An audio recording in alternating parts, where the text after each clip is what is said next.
Yo, what's up, guys? Today I'll be talking about the Toronto Raptors. So, first things first, this is what Toronto Raptors need to do in the offseason. So, in the offseason, we need to re sign Gary Trent Jr., that is a must. We need to get rid of Stanley Johnson. I know he is a lockdown defender, but the thing about his defense is that it doesn't lead to the offensive side of the court. So what I'm trying to say here is that his play is very one-dimensional. He is not a shot creator. He's not a scorer. He's not a real hooper. This guy's not a real hooper. He's I don't mean to say that about NBA players, but he's kind of like I mean, in the NBA you have to score.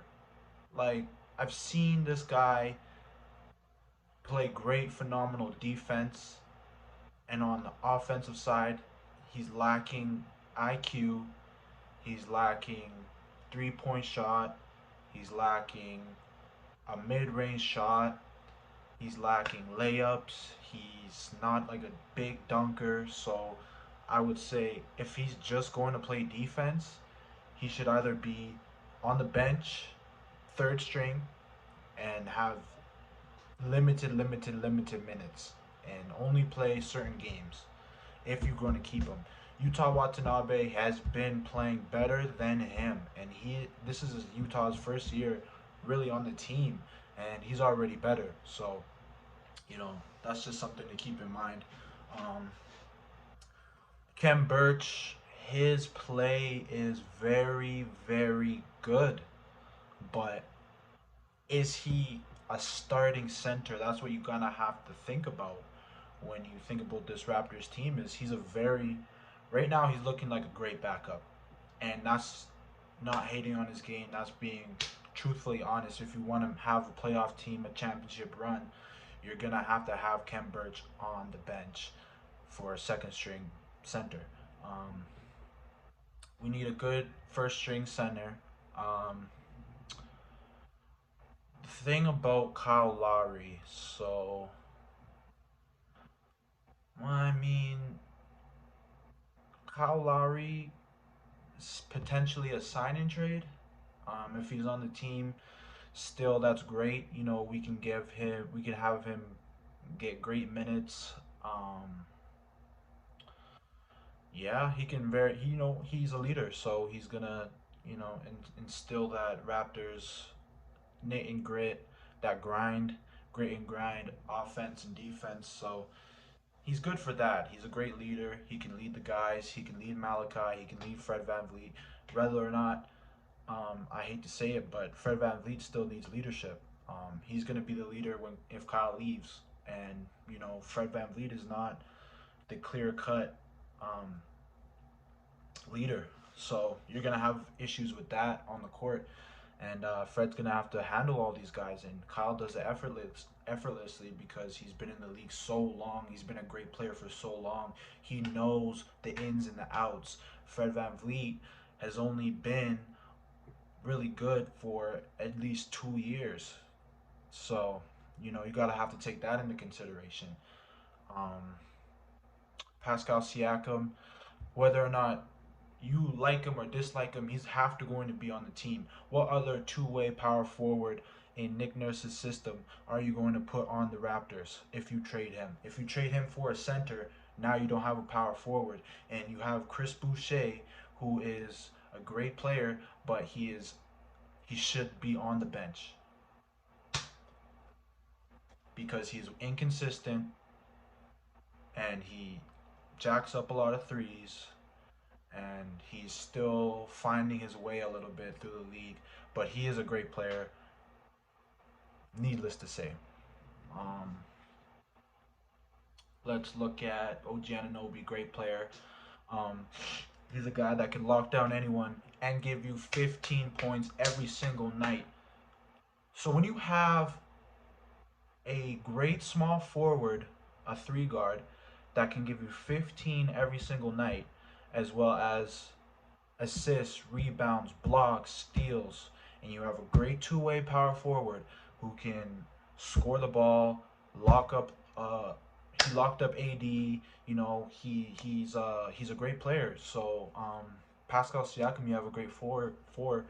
You know, we still have issues on the five spot. We still have issues on the shooting guard spot. If you wanna put in Fred Van Vliet, man, Fred Van Vliet is inconsistent too.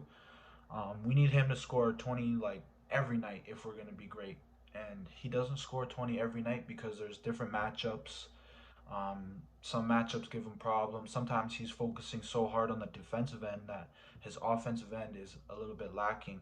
But he is a great passer and he does everything else under the sun some nights. So you definitely need him on the team. If he's going to take over point guard, that's cool. I want Gary Trent to start. So Gary Trent, let me talk about him right now. Um, Here's the truth about Gary Trent, and here's what people, when the trade happened, a lot of people got something wrong about him. So he's younger than Norman Powell. He is 2 inches taller than Norman Powell. He's a better player than Norman Powell. Why I say that is because he's a better shot creator. He's a better hooper offensively. Defense, he has defense too. He's a two-way player. So you already have that in his fucking, you know what I mean? You have that in his, and he has that in his bag. So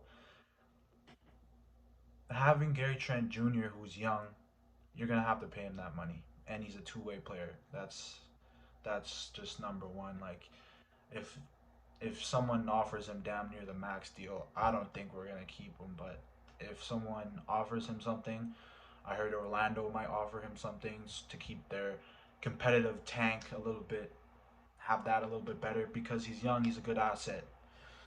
But you know, definitely we're gonna match offers. So, anyways, let me get back to the Norman Powell topic. So, Norman Powell and Gary Trent Jr., they're not the same player. Norman Powell, early on in his career, struggled with his jump shot, and that led to him not being as great as efficient. But he is a hustle hard player. Gary Trent Jr. is already miles better, in my opinion, and he has a whole bunch of room to grow as a player. And Norman Powell's, I think he's 28, so he's getting up there in age. Um, yeah, like Gary Trent Jr. is a hooper, and it's literally in his blood. Like this is in his blood. This is he does this. He really, really does this. Like this is he's a pure hooper, man. Um, love to see him on the court. You know, some nights he's not gonna be the most consistent, and you know we're just gonna have to live with that. But that's okay. You know, we're gonna have to keep him. We're gonna have to live with that. You know, everybody's inconsistent most of the time. So yeah, and then so we talked about our point guards, Fred Van Vliet, Kyle Lowry, Malachi Flynn.